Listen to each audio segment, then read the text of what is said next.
Bonjour, Shine de Spaceblock. Pouvez-vous nous présenter le programme spatial européen? Bonjour, donc nous on représente la Commission européenne et au sein de la Commission européenne on a maintenant plusieurs programmes dans le domaine du spatial.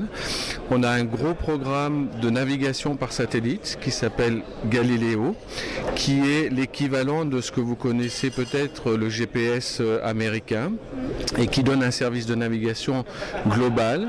Et puis on a un autre service qui est de l'image de la Terre qui s'appelle Copernicus, et là c'est le service qui offre des images des côtes terrestres, de tout ce qui se passe sur Terre. Donc ça peut être utilisé pour gérer l'environnement, pour comprendre la déforestation, pour toutes les applications qui peuvent exister autour de l'observation de la Terre.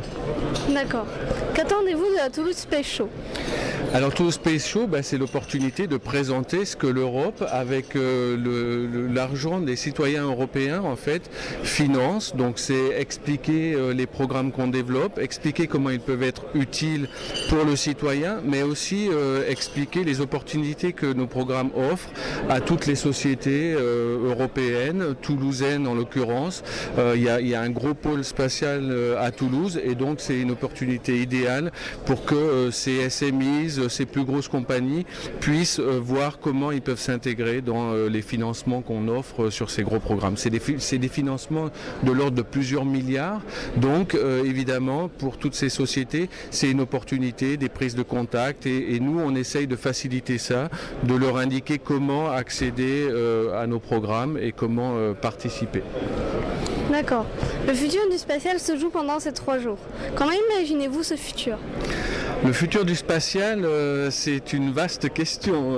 En tout cas, nous, on essaye d'y participer. Je pense qu'on voit quand même une tendance qui est que le spatial était jusqu'à présent très dominé par les aspects gouvernementaux. Tout ce qui se passait dans le spatial venait de décisions d'un État.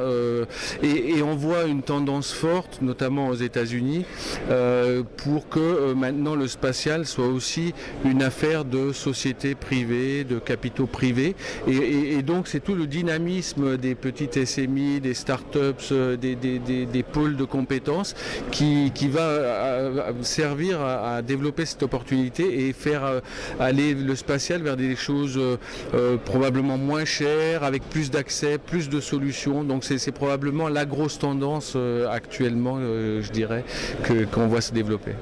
D'accord, merci d'avoir répondu à mes questions et bon salon. Merci beaucoup.